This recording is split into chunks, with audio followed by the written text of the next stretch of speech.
Chapter 8.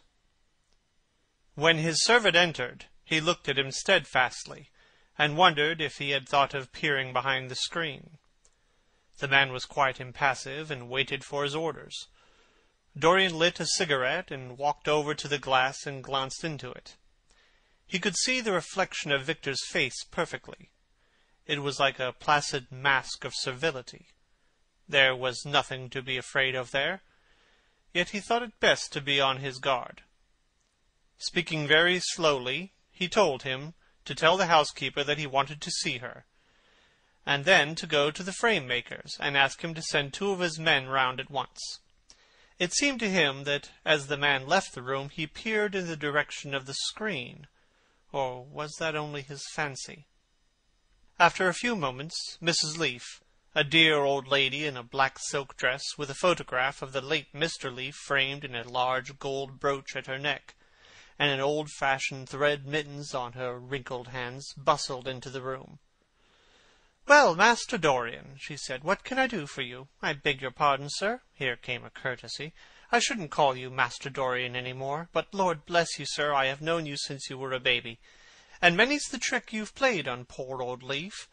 Not that you were not always a good boy, sir, but boys will be boys, Master Dorian, and jam is a temptation to the young, isn't it, sir?" He laughed. "You must always call me Master Dorian, Leaf. I will be very angry with you if you don't. And I assure you I am quite as fond of jam now as I used to be. Only when I am asked out to tea I am never offered any. I want you to give me the key of the room at the top of the house."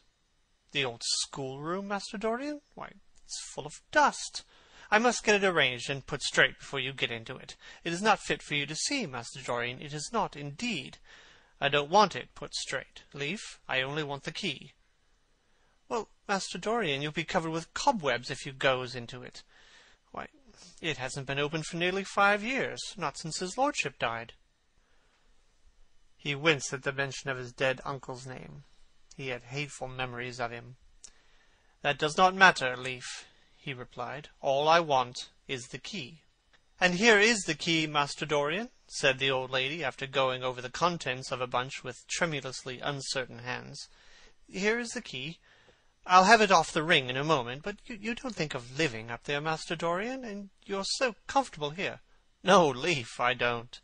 I merely want to see the place, and perhaps store something in it. That's all. Thank you, Leaf. I hope your rheumatism is better. And mind you, send me up jam for breakfast." Mrs. Leaf shook her head. "Them foreigners don't understand jam, Master Dorian. They calls it compot. But I'll bring it to you myself some morning, if you lets me." "That will be very kind of you, Leaf," he answered, looking at the key, and having made him an elaborate courtesy, the old lady left the room, her face wreathed in smiles. She had a strong objection to the French valet. It was a poor thing, she felt, for anyone to be born a foreigner.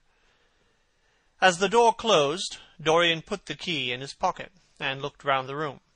His eye fell on a large purple satin coverlet heavily embroidered with gold, a splendid piece of late 17th-century Venetian work that his uncle had found in a convent near Bologna. Yes, that would serve to wrap the dreadful thing in. It had perhaps served often as a pall for the dead. Now it was to hide something that had a corruption of its own, worse than the corruption of death itself. Something that would breed horrors, and yet would never die. What the worm was to the corpse, his sins would be to the painted image on the canvas. They would mar its beauty and eat away its grace. They would defile it and make it shameful. And yet the thing would still live on. It would always be alive. He shuddered, and for a moment he regretted that he had not told Basil the true reason why he had wished to hide the picture away. Basil would have helped him to resist Lord Henry's influence, and the still more poisonous influences that came from his own temperament. The love that he bore him, for it was really love, had something noble and intellectual in it. It was not that merely physical admiration of beauty that is born of the senses and that dies when the senses tire. It was such a love as Michelangelo had known, and Montaigne, and Winckelmann, and Shakespeare himself. Yes, Basil could have saved him, but it was too late now. The past could always be annihilated. Regret, denial, or forgetfulness could do that. But the future was inevitable. There were passions in him that would find their terrible outlet.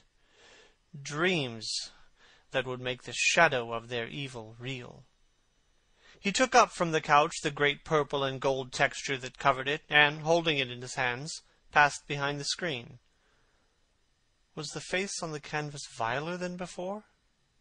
It seemed to him that it was unchanged, and yet his loathing of it was intensified. Gold hair, blue eyes, and rose-red lips, they all were there. It was simply the expression that had altered. That was horrible in its cruelty. Compared to what he saw in it of censure or rebuke, how shallow Basil's reproaches about Sybil Vane had been, how shallow, and of what little account. His own soul was looking out at him from the canvas, and calling him to judgment. A look of pain came across him, and he flung the rich pall over the picture. As he did so, a knock came to the door. He passed out as his servant entered. "The persons are here, monsieur." He felt that the man must be got rid of at once. He must not be allowed to know where the picture was being taken to. There was something sly about him, and he had thoughtful, treacherous eyes. Sitting down at the writing-table, he scribbled a note to Lord Henry, asking him to send round something to read, and reminding him that they were to meet at 8:15 that evening. "Wait for an answer," he said, handing it to him, "and show the men in here." In 2 or 3 minutes there was another knock, and Mr. Ashton himself, the celebrated frame-maker of South Audley Street, came in with a somewhat rough-looking young assistant.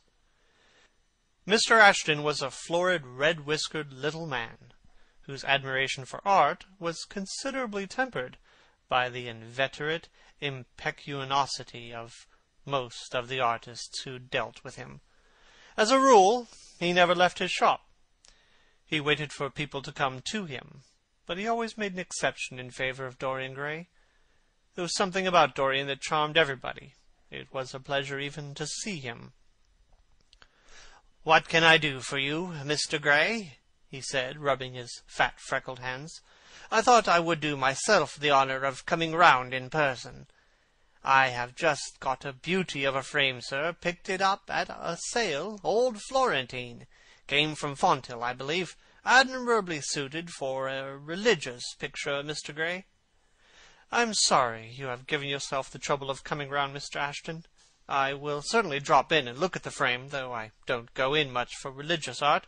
But today I only want a picture carried to the top of the house for me. It is rather heavy, so I thought I would ask you to lend me a couple of your men." "No trouble at all, Mr. Gray. I am delighted to be of any service to you. Which is the work of art, sir?" "This," replied Dorian, moving the screen back. "Can you move it, covering and all, just as it is? I don't want it to get scratched going upstairs." "There will be no difficulty, sir," said the genial frame-maker, beginning, with the aid of his assistant, to unhook the picture from the long brass chains by which it was suspended. "And now, where shall we carry it to, Mr. Gray?" "I will show you the way, Mr. Ashton, if you will kindly follow me. Or perhaps you'd better go in front. I'm afraid it is right at the top of the house. You will go up by the front staircase, as it is wider." He held the door open for them, and they passed out into the hall and began the ascent. The elaborate character of the frame has made the picture extremely bulky. And now and then, in spite of the obsequious protests of Mr. Ashton, who had a true tradesman's dislike of seeing a gentleman do anything useful, Dorian put his hand to it so as to help them. "Something of a load to carry, sir," gasped the little man when they reached the top landing, and he wiped his shiny forehead.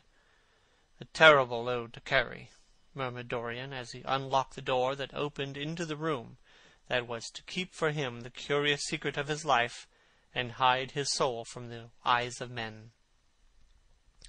He had not entered the place for more than 4 years. Not, indeed, since he had used it first as a playroom when he was a child, and then as a study when he grew somewhat older. It was a large, well-proportioned room, which had been specially built by the last Lord Sherard. for the use of the little nephew whom, being himself childless, and perhaps for other reasons, he had always hated and desired to keep at a distance. It did not appear to Dorian to have much changed. There was the huge Italian cassone, with its fantastically painted panels and its tarnished gilt mouldings, in which he had so often hidden himself as a boy. There was a satinwood bookcase filled with his dog-eared school-books. On the wall behind it was hanging the same ragged Flemish tapestry, where a faded king and queen were playing chess in a garden, while a company of hawkers rode by carrying hooded birds on their gauntleted wrists. How well he recalled it all! Every moment of his lonely childhood came back to him as he looked round. He remembered the stainless purity of his boyish life, and it seemed horrible to him that it was here that the fatal portrait was to be hidden away. How little he had thought, in those dead days, of all that was in store for him. But there was no other place in the house so secure from prying eyes as this. He had the key, and no one else could enter it. Beneath its purple pall, the face painted on the canvas could grow bestial, sodden, and unclean. What did it matter? No one could see it. He himself would not see it. Why should he watch